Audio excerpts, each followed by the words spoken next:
Please note that this presentation is being recorded. I am your moderator, Faye Ann Jordan, HRO at the Learning and Development Directorate. Our presenter this morning is Mrs. Gail Worrell, Financial Planner, whom I will formally introduce to you after I have shared with you the guidelines for your participation in the webinar.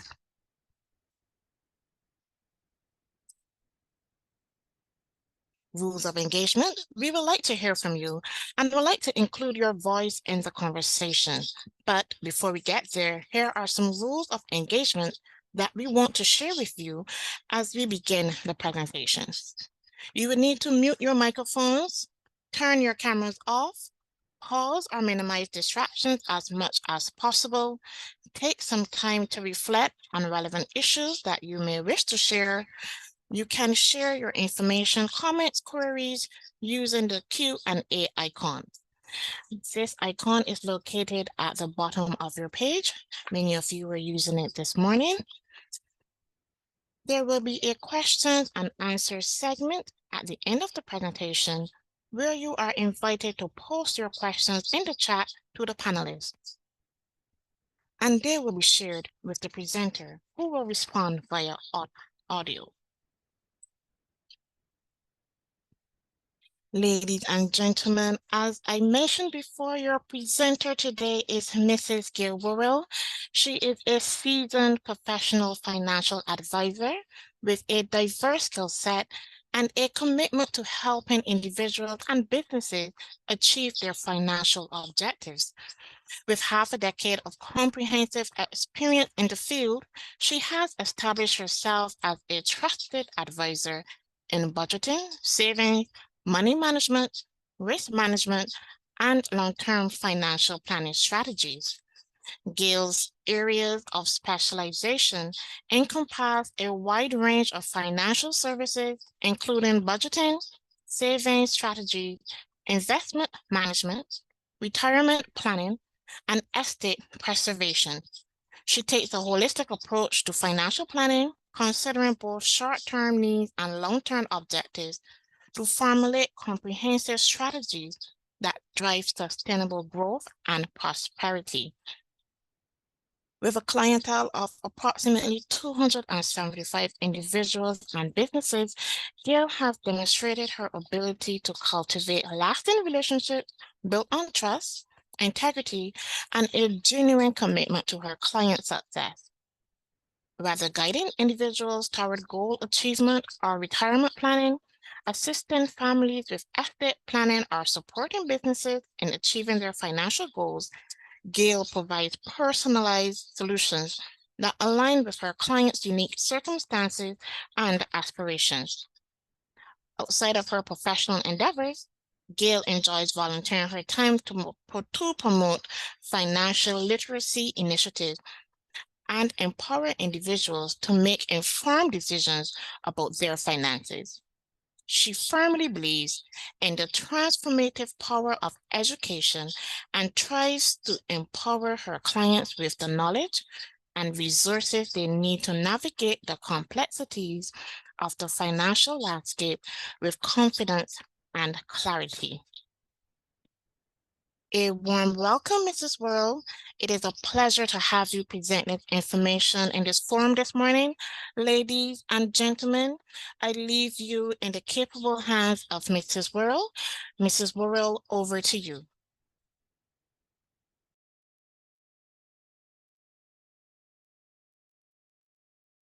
Good morning. Thank you so much for your warm introduction, Fian.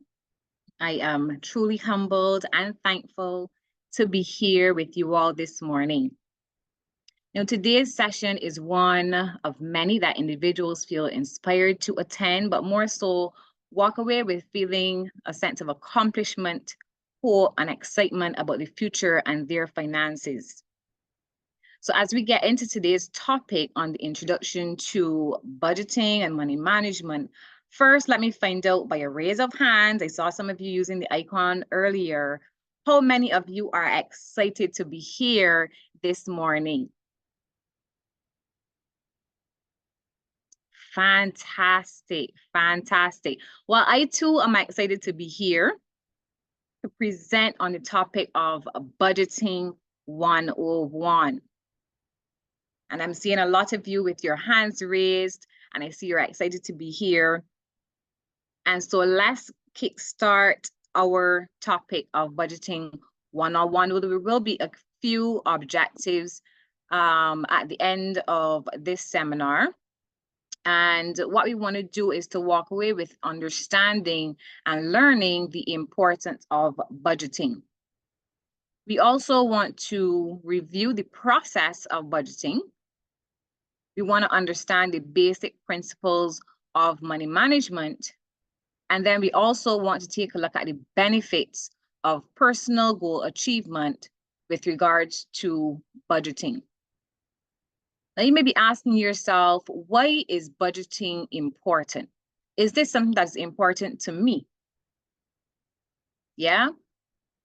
We want to understand what budgeting is all about. So, what is budgeting? Budgeting is a financial management skill for individuals as they navigate their careers and personal finances.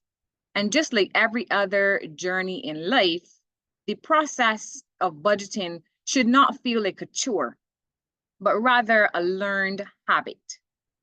And just like habits take time and discipline and practice, so does budgeting. So here is a comprehensive guide to help you as a professional understand and implement effective budgeting strategies. And before we move on, let's see again by a raise of hands, who on the call has financial goals?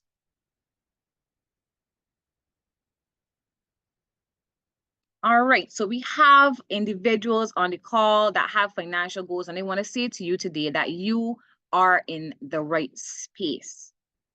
All right, because once you have a financial goal and you understand, you can understand the importance of budgeting as it relates to that financial goal, then we are here to set you on the right path, the right journey to be able to achieve those goals through budgeting strategies. All right. Now, you may be asking yourself, why is it important to have a goal? Or what is a goal? But I want to ask you a question this morning. Are your goals SMART goals? Now, we know that we have smartphones, we have smart TV, we have smart homes, we have smart cars, but are our financial goals SMART?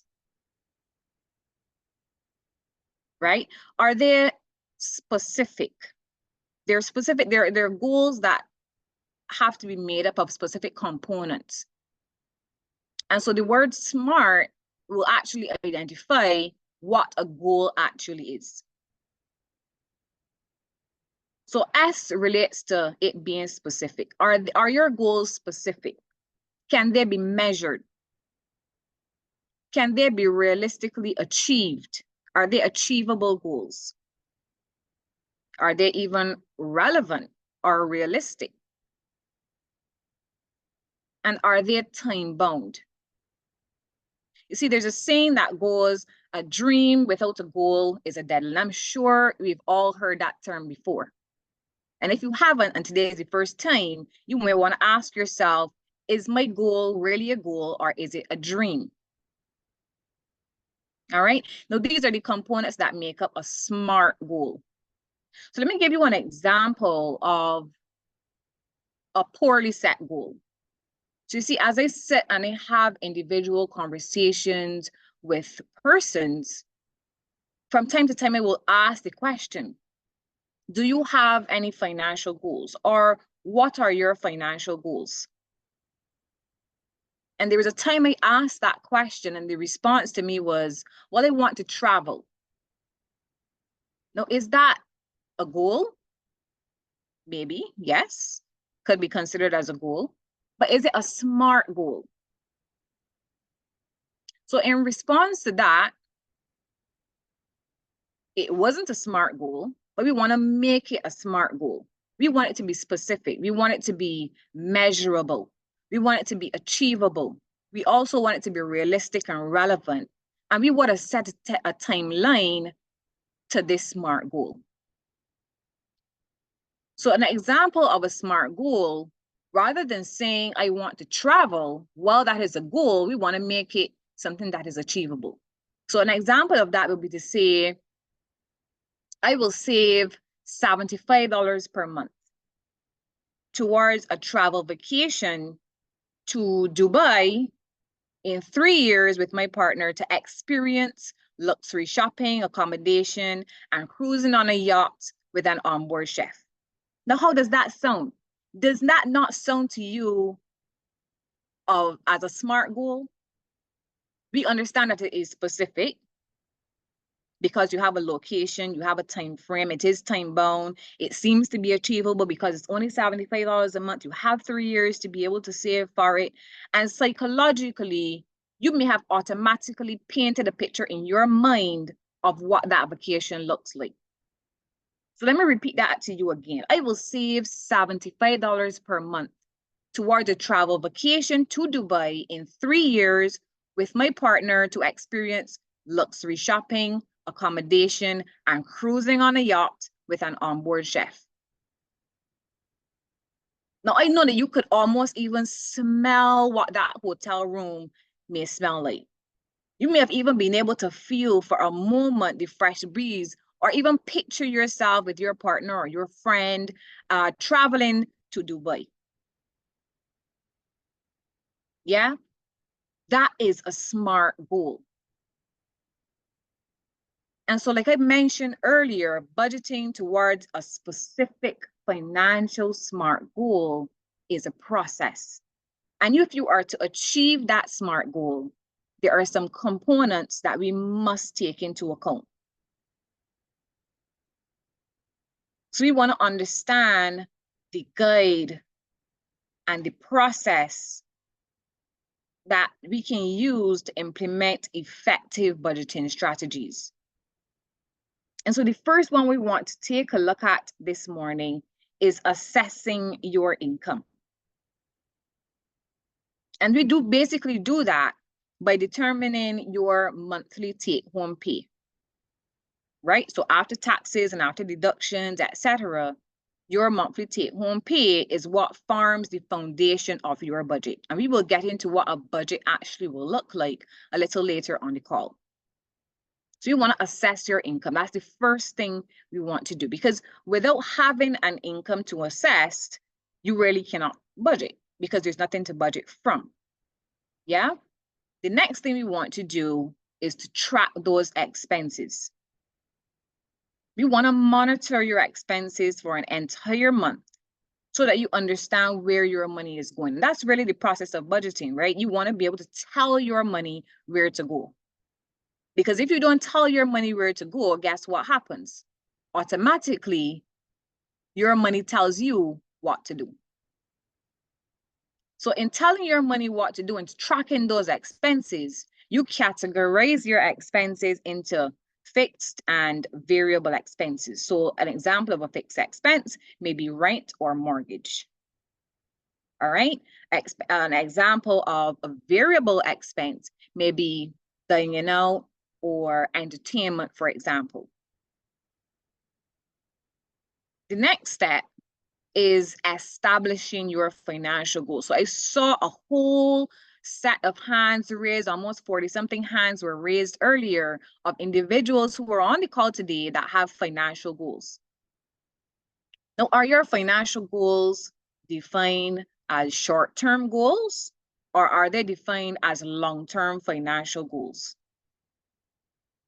Right? And some of these could include things like paying off student loans, clearing credit card debt, saving for a down payment, maybe even for a home, building an emergency fund, investing for retirement, things of that nature. Or even your travel vacation to Dubai. Right? You want to be able to establish what your financial goals are, because these first three steps, is what sets the foundation for budgeting. The next thing we want to do is to create that budget.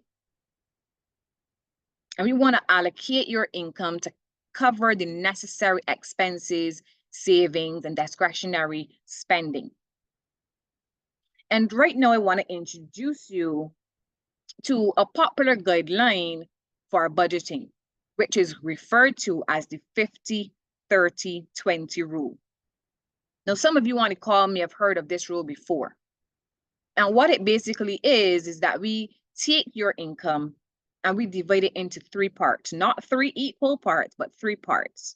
So we will get into that a little later on the call today as well. So we're going to stick a pin there. But what it basically does is that you're allocating 50% of your income towards needs.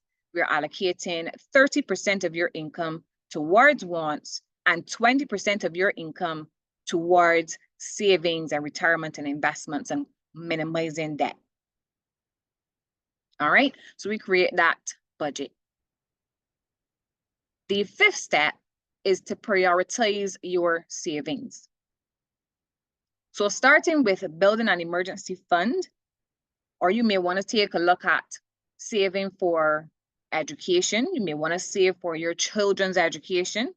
You may want to save for a long-term financial goal of preparing yourself for retirement. You may be saving for a new vehicle or down payment for a home. You want to prioritize what comes first as it relates to saving. What's the most important thing? Yeah, so that also goes into your budget. And then we want to minimize and manage that debt. Anything that is considered as a high interest debt, like credit card balances, personal loans, things of that nature, we want to minimize those debt repayments as quickly as possible to avoid accruing those excessive interest charges. And then we want to monitor and adjust. So like we said earlier, budgeting becomes a journey. All right, and along that journey, there are things that may pop up. There are things that may change as it relates to your expenses and your income. But we also want to make sure that you're staying on track to achieve your financial goals. And then we adjust as necessary to accommodate those changes in income or expenses. And then finally, we want to be disciplined. All right.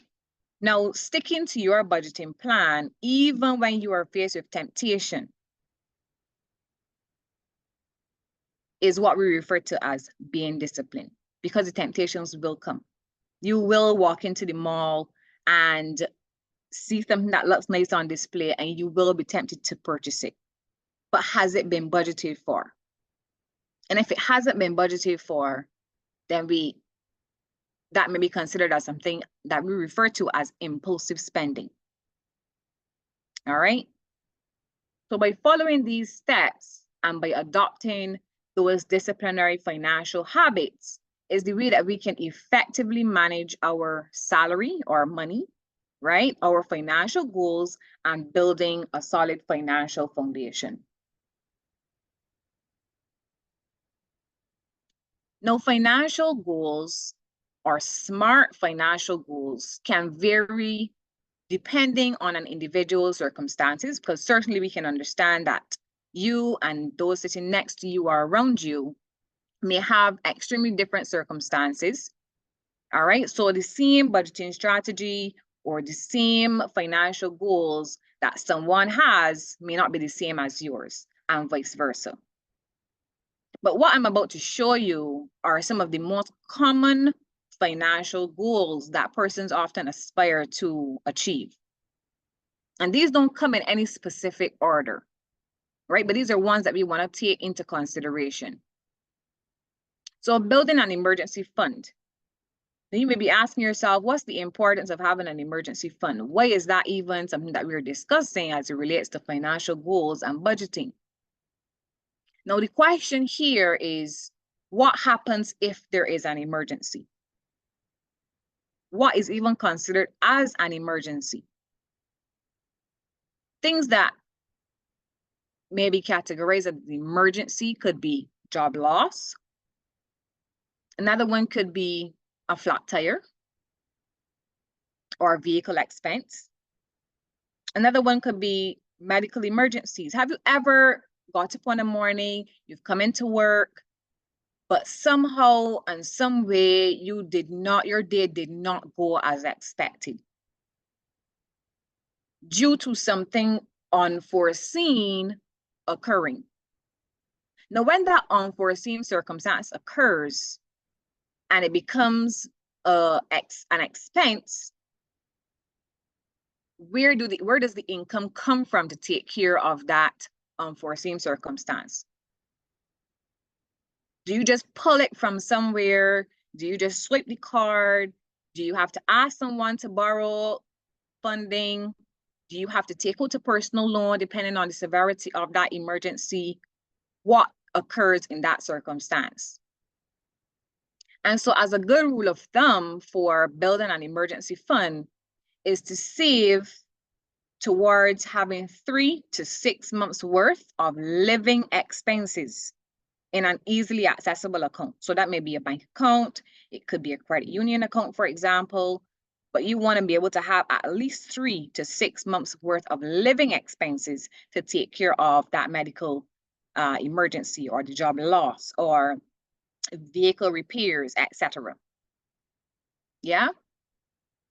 Another one that would have come up quite a bit recently is student loans. So a lot of individuals leave from school, may leave from university, BCC, etc., and they have student loans. Or you have working individuals who are looking to further their career and they've taken out a student loan and they're now working and having a loan of almost $30,000 to have to clear off.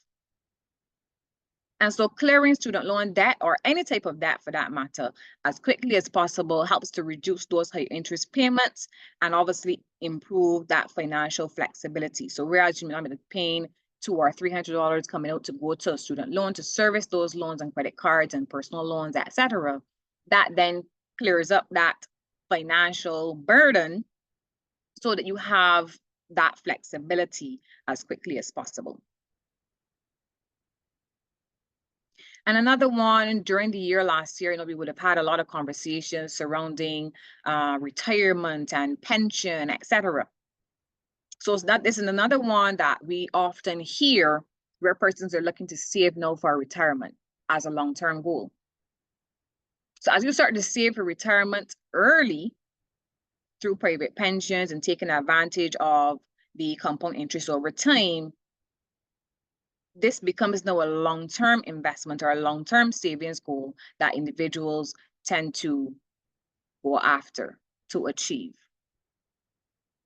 And then individuals are also looking to invest. You want to look at investing in maybe real estate, the stock market, diversifying their investment portfolio to grow their wealth over a long period of time. And to also achieve that financial stability and independence for the future as well. Purchasing a home, saving for the down payment on a property if you have to go in for a mortgage, for example, or purchasing land, invest in property, invest in real estate to build that equity and stability. I notice a lot of individuals these days are talking about investing in real estate for long-term investments, long-term income. So that builds a portion of their retirement income, the Airbnb, long-term rentals, etc. All right. Creating a budget, and that's what we're here for today. Establishing and sticking to a monthly budget and managing those expenses as effectively as possible to achieve the financial goals faster. And then pursuing a higher education or skill development. Maybe we have maybe have some parents who are on the call today, and this may apply to you, but it may also apply to your child or your children, because while you want what's best for yourself, you also want what's best for your child or your children. Yeah, so investing in additional education or certifications to enhance your career and earning potential is something that you may be looking to do as well. Starting a business, for example, or maybe even a side hustle. Saving and investing for launching that business, right? Where you're then aiming for financial independence and entrepreneurial success. And then those travel and experiences, budgeting for travel, that travel trip to Dubai, right? In 3 years with your partner to be able to experience and enjoy life and create those lasting memories, right? While also still being mindful of your financial responsibilities. Now, all of these are areas where individuals take a look at budgeting and saving and preparing themselves for financial goal achievement.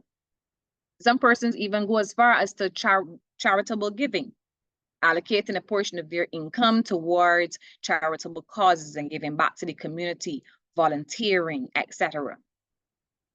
So these goals can ultimately serve as a roadmap for us to be able to achieve that financial stability, that financial growth, and ultimately fulfillment. But adjustments and flexibility may be necessary, right? Based on an individual's priorities and their circumstances and their economical conditions. Yeah. Now, we want to have some fun here for a little bit. So, it is poll time. Now, you are going to see something appear on your screen with a couple of questions. I want you to review this very quickly. We're going to take about a minute to do this, where you select one option for your financial goals. Now, it may not be your top choice, all right? But I want you to select one option which you may consider as your top option as a financial goal. So we're seeing a number of options being selected. This is fantastic. And when you're finished, just hit submit.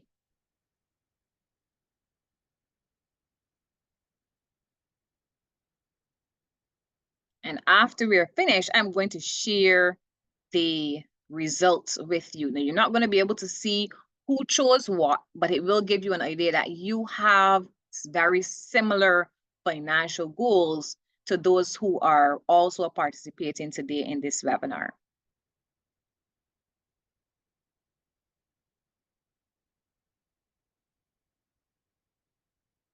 Awesome. This is very, very interesting. This is very, very interesting. All right. So it seems like we have majority of the polls in, and I am going to go ahead and share these results with you. Now, as you can see, the highest selection was saving for retirement. 30% of the participants here has a financial goal of saving for retirement. The second option was 24% of you have a financial goal of creating a budget, which is fantastic because that's why we're here today. 18% of you are looking to purchase a home. So all of these are financial goals, which could turn into smart financial goals once your budget is done correctly. Yeah, so I'm gonna go ahead and stop sharing so that we can continue, because we wanna get into the budget as quickly as possible. But before we go there, what you see on your screen is the roadmap of goals versus age ranges. So this study was done a couple of years ago. And what this is basically saying to us is that those within the 20 to 25 bracket consider purchasing a reliable car before thinking about creating an emergency fund. All right, this just goes to show how different age demographics consider priorities, or I should say financial priorities. while individuals in the age range of 26 to 30 begin thinking more about budgeting and investing than maybe estate planning.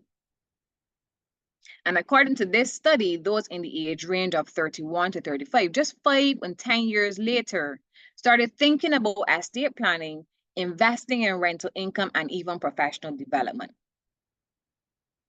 Now, what if those in the age range of 20 to 25, instead of focusing on primarily purchasing a car, focus on professional development to increase their earning potential, budgeting towards achieving their financial goals? What if they thought of that first? You see, then the younger you start to prioritize your goals, the faster you achieve them. And there's no right and wrong way of going through this roadmap, because everybody's financial path and their journey and their budget and their circumstances will be different. All right.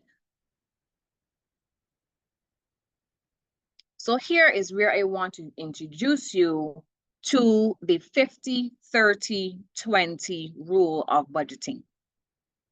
And this is how it is broken down. So this purple circle on your screen represents your income.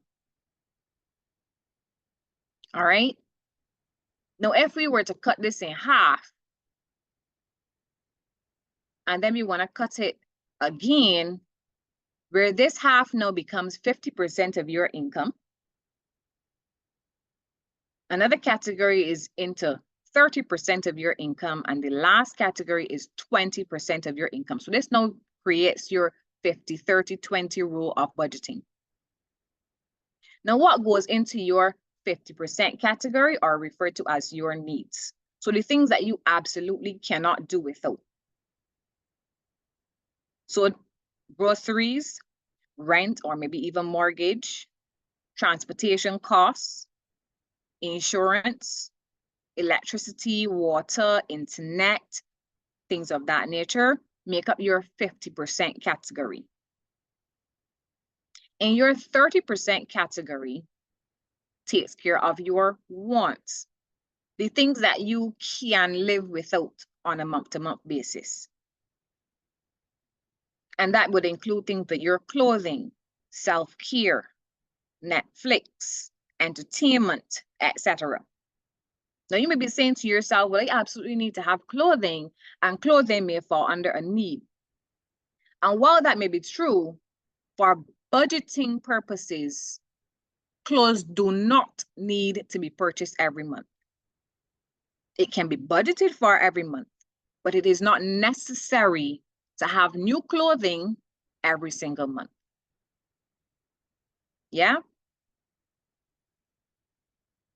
Savings and debt go then into your 20% category. So right off the bat, you're able to understand that savings and debt in your 20% category, meaning that not more than 20% of your income should be going towards managing debt payments. All right? Rather than servicing debt payments, you want to be able to save. All right? Save for pension, save for your building your emergency fund, etc. Now, what I want to do here is share with you our budget tracker.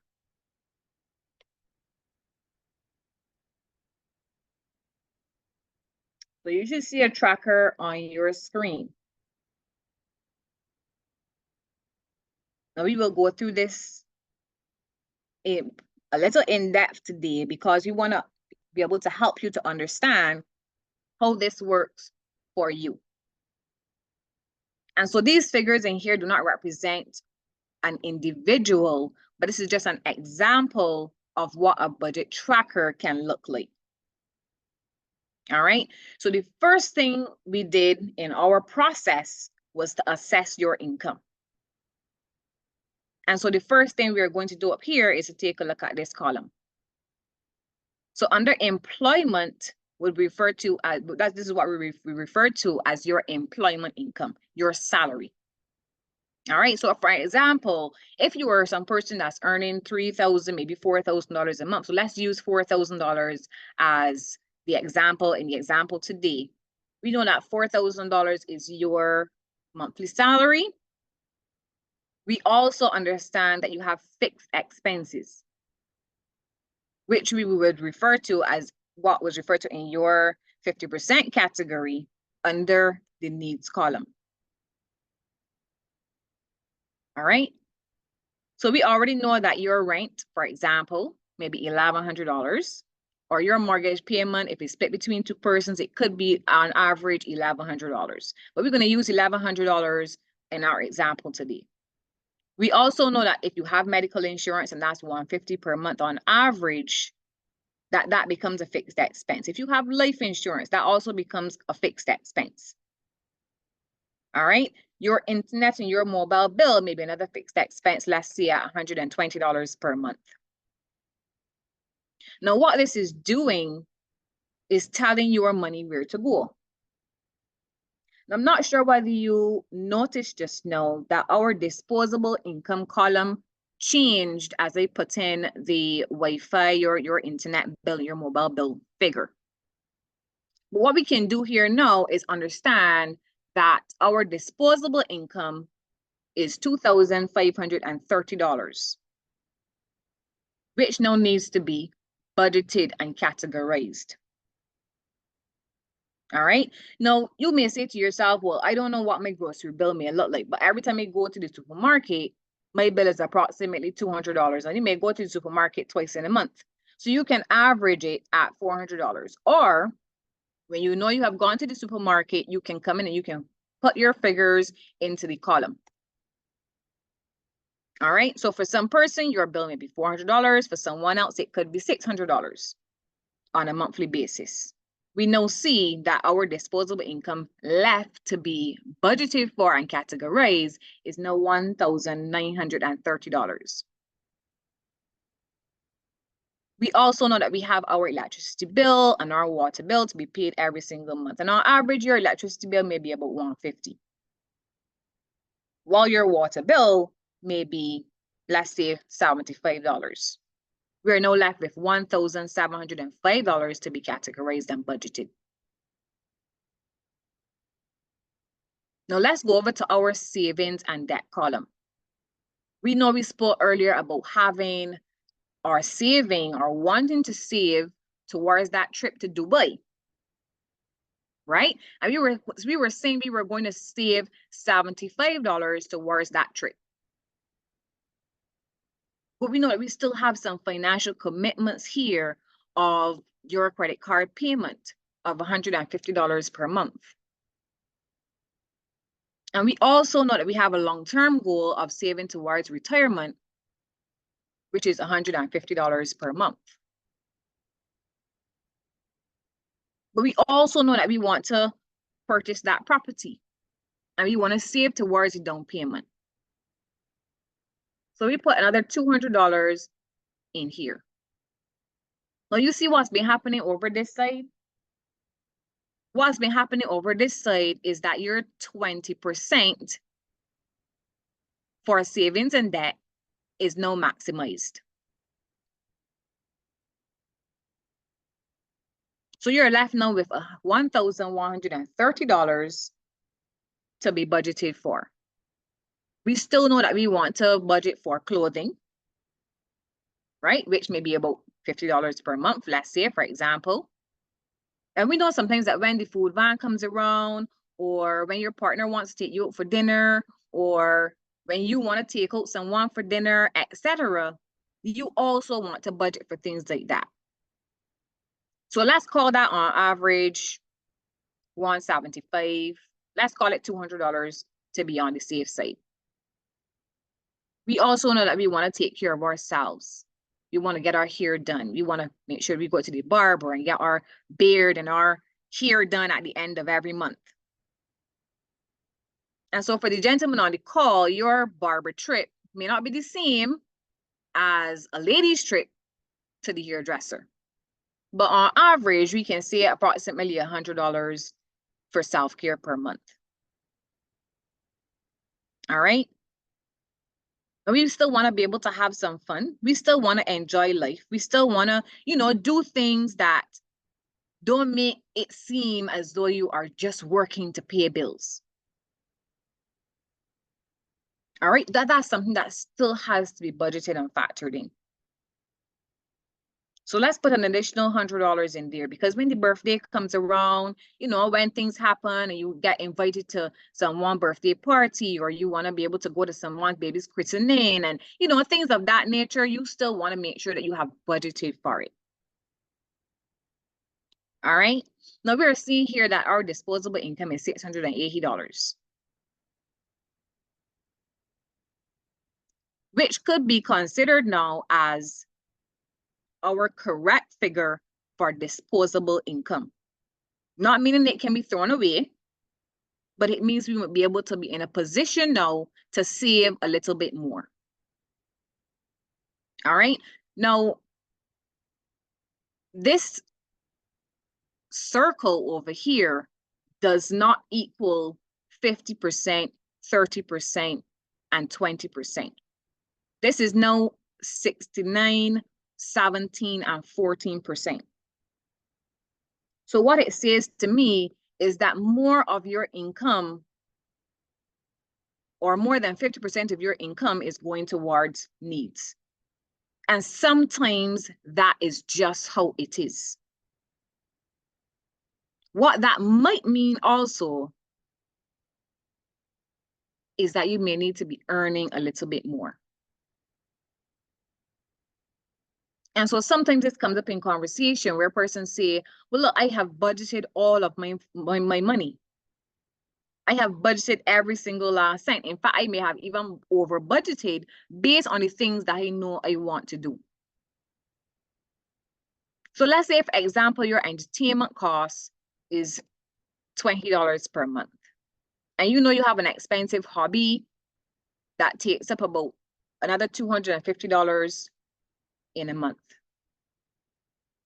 And let's say, for instance, your student loan, if this falls into your category, is $200 per month. But you also want to take care of your emergency funding. You want to start to build that emergency fund to take care of 3 to 6 months expenses within the year. So you really then should be putting down a little bit more of your income. Right? So we want to put in $50 in that category. But we have not even taken care of gas or diesel for the month. And we know on average that gas per month could be about $400. Now let's look at what this looks like for your disposable income. You have now gone over your $4,000 in your salary when it comes to budgeting. So if this is your situation, you might want to find something else to do on the side, or, be able to do something else, either decrease your wants category. You may not be in a position at this point in time, until you've gotten rid of your debt, student loan, or your credit card, to free up some more disposable income. Right? Or if there's something else that you do, you may plot someone's here on a weekend, you may cook on a weekend, you may do other things to generate additional income. You can also have that in your income category. So let's say, for instance, you have another $500 that you make during the weekend, or whatever the case may be. This takes your disposable income back up to $610. All right, so this forms your budget. All right. Now, when we come over here to our master view, because we are in the month of April, everything that I just categorized in our budget is here. And our employment income is here.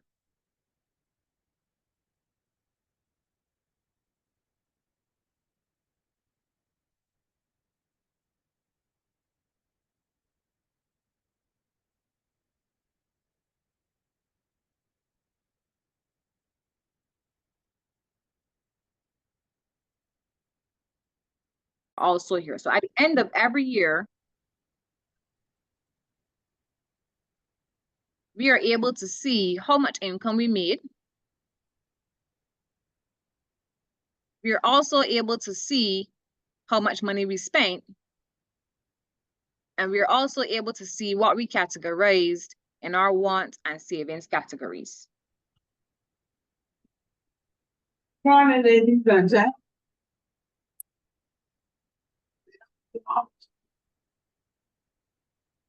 All right. Good. So that forms our budget. And there may be questions about this as we move on. But let's get back to our presentation.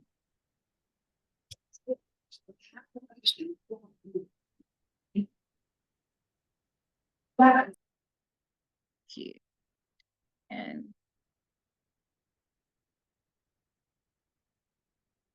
fantastic.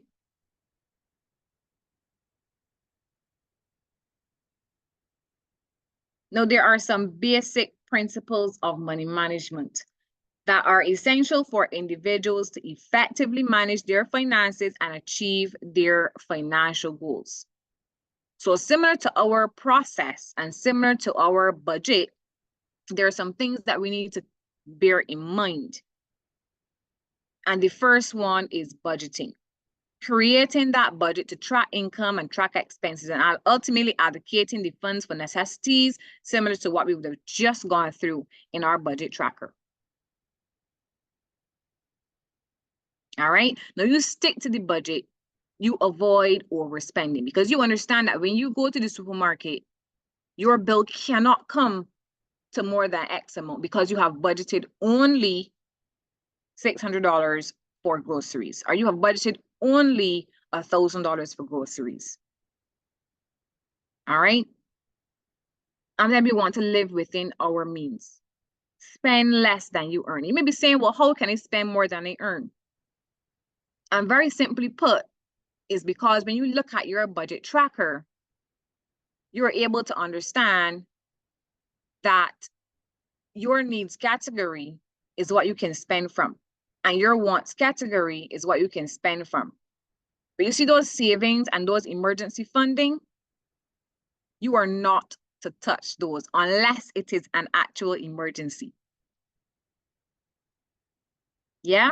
So avoid living beyond your financial capabilities to prevent debt accumulation. And then we want to build an emergency fund. So you want to save for those unexpected expenses like medical emergencies, car repairs, job loss. And then we want to aim for an emergency fund that covers at least 3 to 6 months of living expenses. All right. We want to save and invest. We want to develop a habit of saving and investing regularly. Saving for the short-term goals like vacations, etc., and also saving for the long-term goals like retirement. And when we look at investing, we want to diversify our investments.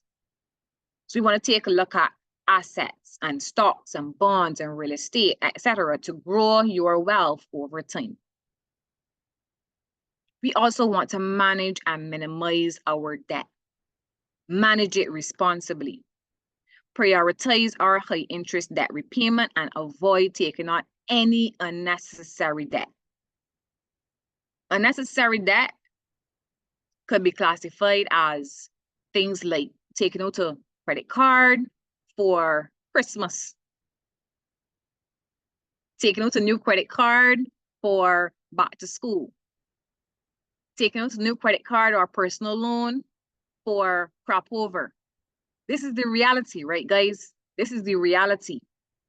Instead of taking out high interest debt repayment or high interest loans that create unnecessary debt, why not save in advance and invest in advance to be able to enjoy those same things, or to prepare for those times of the year when you know you want to just enjoy it with family?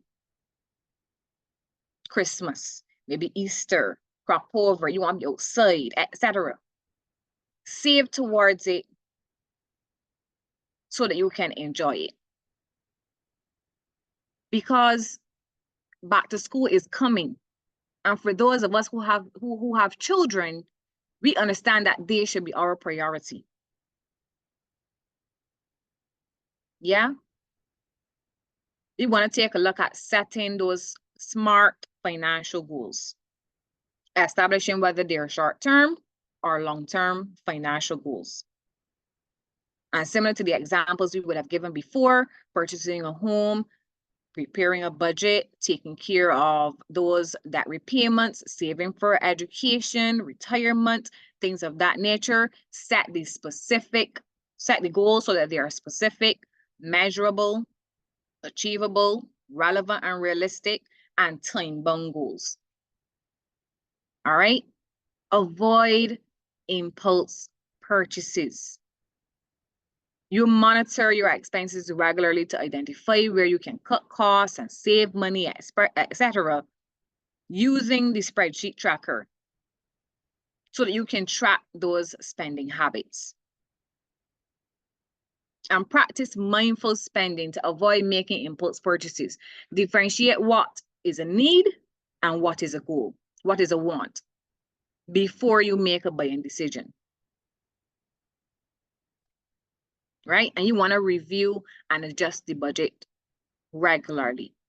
Now, reviewing regularly your financial situation and adjusting your strategies as needed is important, because just like every other journey, there are changes and there are going to be unexpected things that may occur where it requires you to adjust your financial plan and it requires you to adjust your budget. Because life circumstances will occur, things will come up, things will pop up. All right, and we want to be prepared for those situations and those circumstances. And then you want to seek financial education. You want to continuously educate yourself about personal financial topics like investing and budgeting, taxes, retirement planning. Attend the workshops, go to the University of YouTube, for example, read the book, seek the advice, right? Or get a financial advisor to be able to help you to make financial decisions. And by following these basic steps or these basic principles of money management, individuals like yourself and I can establish that solid financial foundation for financial stability and to be able to achieve your financial objectives, right? So that we can achieve those financial objectives. Here are a couple of things that you want to take a look at when you look at your financial projections in your budget tracker. You want to estimate what you earn, but you want to be very certain about what you spend. You can then generate and assess the projected income and expenses in your budget tracker. All right, you want to create that income projection statement on the master view in your budget tracker. You also want to take a look at your cash flow projection, income that's coming in versus income that's going out, expenses. And report and share your finances. You may want to take a look at this, review it with your partner, your spouse, friend, someone that may hold you accountable to being financially responsible, so that over time, you can monitor your performance. And doing this, creating that budget, helps with goal achievement. And there are a couple of things that you want to go over here, because feeling a sense of achievement or accomplishment and accomplishing a financial goal provides you with that sense of satisfaction, and it can boost your self-confidence, help you to feel financially motivated. All right, it can also improve your financial security, where you understand that meeting your financial goals and achieving your financial goals enhances your overall financial stability and your security. It helps to reduce stress related to money matters. And it also provides that safety net. When you have those 3 to 6 months worth of expenses, you understand that, hey, I can actually get this thing done. You improve your quality of life because you understand that financial goals often relate to specific aspirations, things that you aspire to achieve. Purchasing that home, traveling, eventually retiring comfortably. Achieving these financial goals and these smart financial goals helps to improve your overall quality of life. Building those disciplinary habits, working towards your financial goals instills that disciplinary mindset and encourages you to make healthy financial decisions. Habits like budgeting and saving and investing, which are beneficial, obviously, for the long term, not just the long term, but for the short term as well. All right. Accomplishing some of these financial goals as well helps to demonstrate the ability to plan and execute long-term financial strategies effectively, which helps to obviously set the foundation for future financial success. And we hear the term often about financial freedom and flexibility and being able to, be flexible in your life choices, such as, career changes, pursuing further education, taking risks, things of that nature. So overall, achieving your financial goals is essential for your own personal growth, your own financial security, your own financial fulfillment, which ultimately then contributes to a more stable and prosperous future. So as a financial planner, my goal is to ultimately help you to clarify what your goals are in a respective time frame.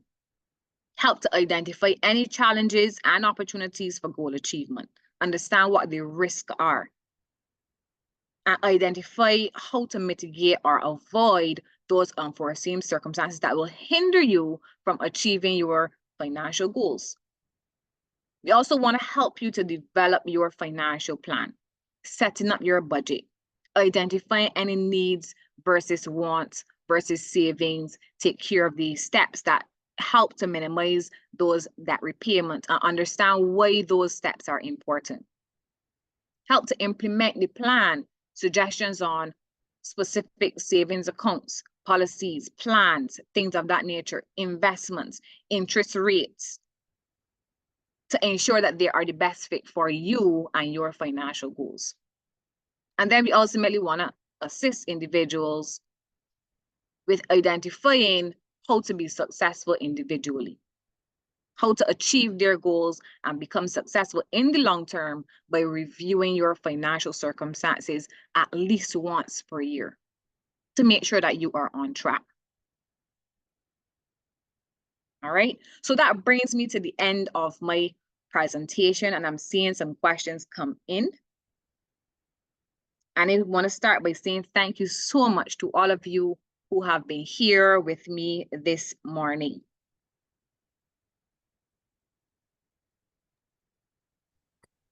Thank you, Mrs. Worrell, for your thorough Now, at presentation this on time, budgeting. I would want to open the floor so that we can go through the questions that have come in during our presentation.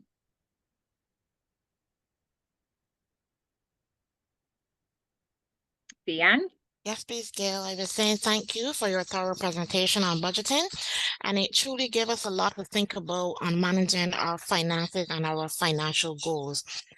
And as you have mentioned, the question and answer segment is open. And we have one question here. How does debt consolidation help us to save our budget? Is it advisable to get a loan to consolidate credit card and other debt so that you pay only one debt? That is a fantastic question. And yes, I do highly recommend debt consolidation to be able to reduce those debt payments and those high interest debt payments, which would fall into the category of now freeing up some of your income. Because what debt consolidation does is it consolidates all of it, takes all of your debts and makes it one payment at the end of a month, rather than 3 or 4 or 5 payments at the end of a month. And rather than you having maybe $1,000 going towards that repayment, you may now only have $500 going towards that repayment. And yes, your time frame may be a little bit longer to take care of these debt. It also frees up an additional $500 at the end of any particular month. So yes, and that's a very good question. Thanks for that. Yes, please. Thank you. We have another question. If you have savings, but you have credit card debt, would you utilize the savings to pay that debt and then begin saving again? Another brilliant question. So yes, for debt repayment, you want to make sure that you are focusing on clearing that debt. And if it is possible, consolidate the debt to be able to take care of those savings. And that was my circumstance a couple of years ago, where I would have had a credit card. I'm not bashing credit cards. I'm just saying that as a personal circumstance, when I had finished clearing that credit card debt, it freed up close to about $600 that he could then begin to save. Because ultimately what happens is that as you use your credit card, you still have to pay it back at the end of every month. How does that help you to save? It can't, because realistically, your income is tied up in your savings and debt category, but it's going more towards managing debt than it is towards savings. So I would utilize the savings category, your 20%, as much as possible to minimize that debt, manage that debt, so that you can allow your income to go into the category of saving.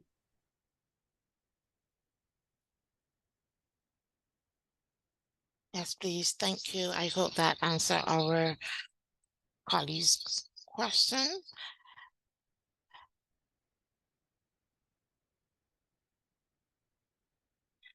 The next question I'm seeing here, what if my 50, 30, 20 fails monthly? How would I keep motivating myself to continue? That's a great question. That's a great question. Now, when we sit and we do this budget tracker with individuals, majority of the time, it works out to the example I would have showed you guys today, where majority of your income is going towards needs and not savings or wants. And it's not about if it fails, it's that the continuous process of budgeting and the continuous process of budgeting helps you to stay on track with telling your money where to go. So in essence, if you're telling your money where to go, you're not failing. That's just the way that your budget is set up. So your budget may essentially then be 70, 20, 10. Yeah, and not 50, 30, 20. All right. How do you continue to help yourself to feel motivated? Is when you understand that you can see at the end of a month or at the end of a quarter or semi-annually, you can look back and see, hey, this is a pattern.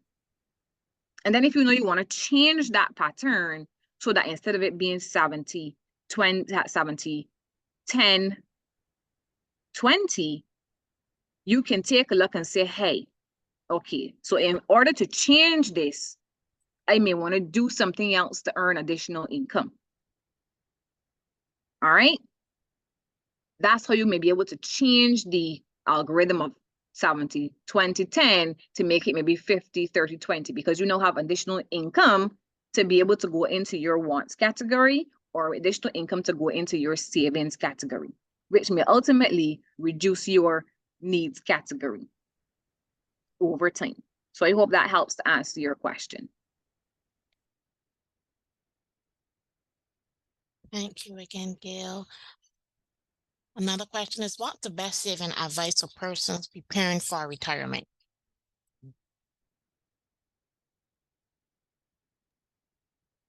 That's another good one. What I would say is that preparing for retirement, there's a quote that I often use where retirement is not based on age, it is based on income. So ultimately, as individuals, we should understand how much we need to be earning during retirement, which then ultimately would help us to understand what it is we need, or what expenses we would still have or continue to have when we retire.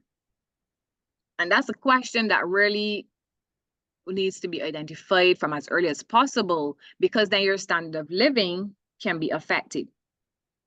And as we understand it, NAS can really only supplement a portion of your current income. So then what may happen is that you may go from earning 100% or living off of 100% of your current income to now living on less than 50% of your current income. So then saving for retirement, when that gap is created, the other 50%, you want to ask yourself, okay, where does this other 50% come from? What is it made up of? And can my expenses decrease? Can I afford for my expenses to decrease by 50% to be able to make sure that whatever I'm getting from NAS, if it is 50%, that it covers all of my income, that it covers all of my expenses, sorry. All right, so that's ultimately a conversation that needs to be had from as early as possible, so that you understand the gap that is being created. If it is going to be 50%, 60%, maybe even 70%, how do I save towards that, so that the income, the saving strategy and the budgeting strategy can meet my needs when I do look to retire at age 67, age 68, maybe even earlier, maybe age 65, depending on what your financial circumstances are at this point in time. Because we want that gap to be filled when you do retire.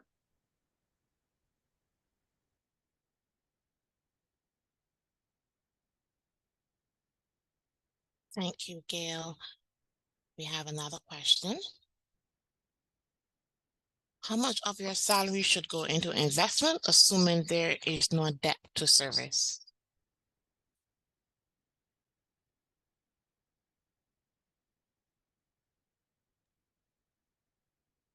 All right. All righty. So ultimately, as a good rule of thumb, about 10%. All right. Now, again, during the presentation and during your budget tracker, you would have realized that there are different categories for savings and investments. So what it is that you're investing towards? Is it a specific goal? All right. Is it a long-term investment? Is it for long-term purposes? Is it for short-term purposes? Ultimately, if it is for long-term purpose, is it for retirement? Is it for investment property?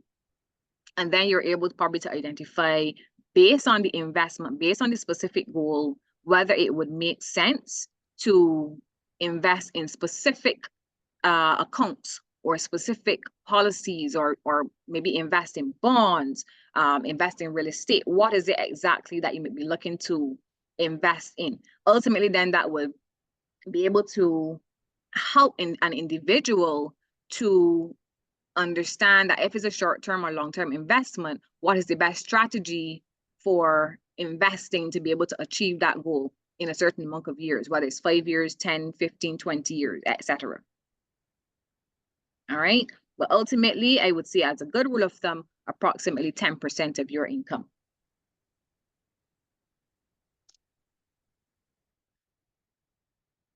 Thank you, Gail. We have another question. What do you find to be the best savings vehicles at this time, even if some avenues are available beyond this island? For example, bonds, credit union savings, foreign investments, or shares.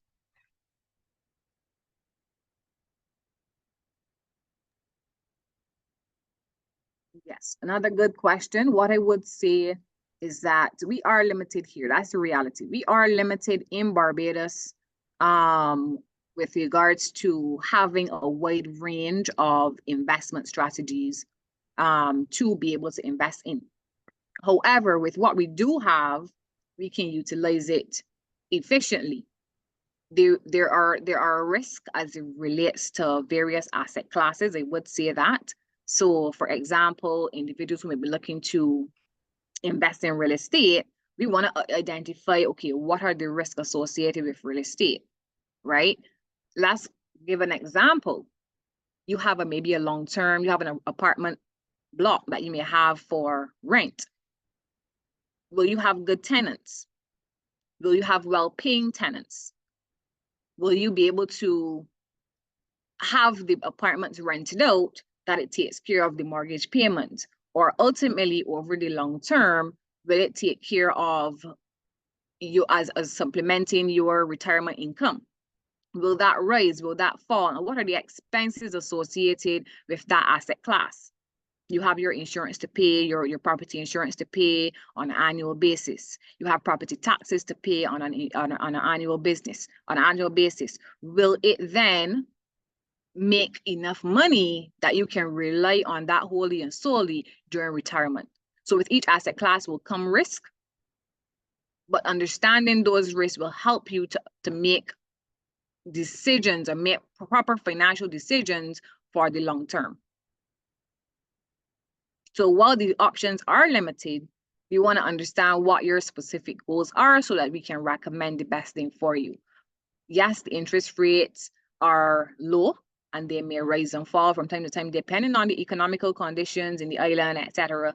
But understanding what may be the highest yielding interest account or policy or plan or institution for you to invest in would be a conversation that you would have to have with a financial advisor or with someone who's knowledgeable in the specific field to help you to make that best decision. All right, there are companies here, companies within the region that you can, seek out information on so that you can make those relevant decisions when the time is right. Yes, please, colleagues, we have approximately 3 minutes remaining in our question and answer. And thank you, Gail, for answering our questions. We have one more question posed. If you have passed 50 years of age, is it feasible to go into debt to own a home?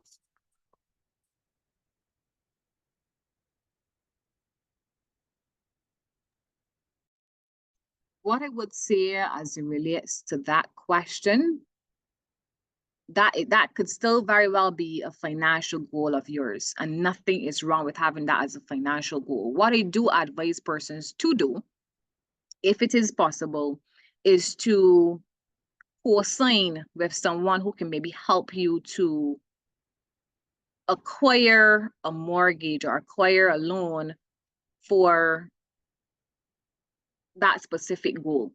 There are times where financial institutions, based on your that ratio, based on your income, based on certain circumstances, they will give you a loan or a mortgage for a property. However, they are not going to, or they tend not to utilize more than 40% of your salary to take care of managing that financial responsibility of a mortgage or a personal loan, right? So depending on how much your expenses are on a monthly basis will ultimately make the decision or help them to make the decision as to whether you would qualify.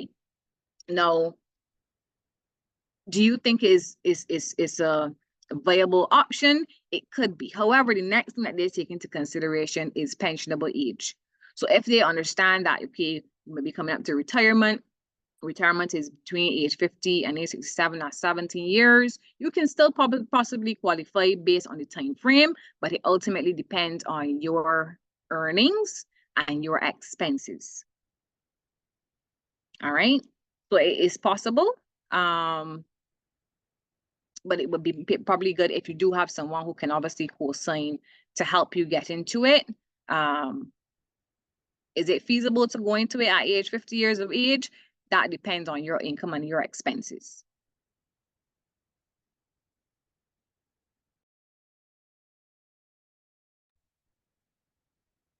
Yes, please. Thank you, Gail.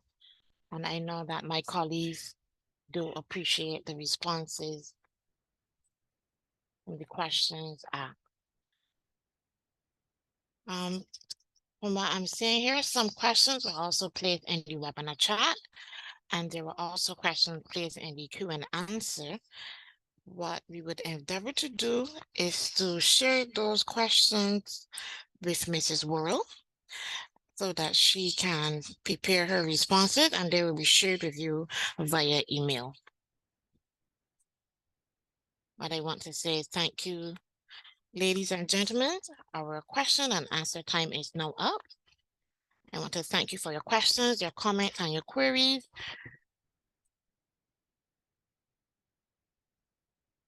And as I said before, Mrs. Worrell will endeavor to share the responses to those unanswered questions within a week of this presentation. A link to the Learning and Development Directorate's participant feedback form will be placed in the chat. So I encourage everyone to complete the form and submit it forthwith. Your feedback is very important to us at the LDD as it assists to enhance our delivery of these informational sessions to you. As you complete your form, I will take this opportunity to thank Mrs. Worrell on behalf of the Director General, Ministry of the Public Service, and the Director of the Learning and Development Directorate for presenting this valuable information.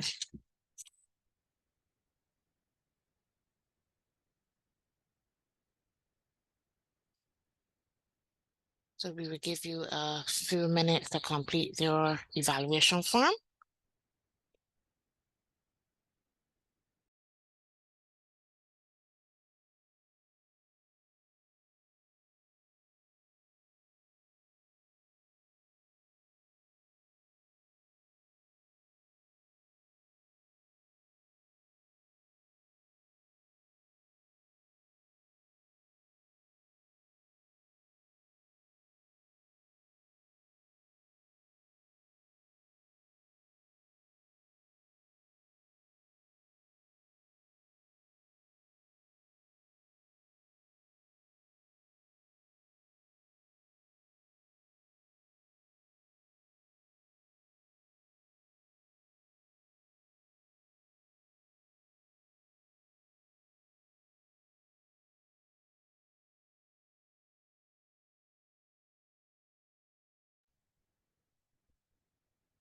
At this time, this webinar on Budgeting 101, I trust that this information has given you the tools and techniques for better budgeting. Much success in your future endeavors. I would also like to extend sincere thanks to the LDD team working behind the scenes, my co-host and producer, Ms. Sheila Gazette, SHRO, and Ms. Jeanette King, HRO. Colleagues, I wish you all a very safe and productive remainder of the day. Goodbye and thank you.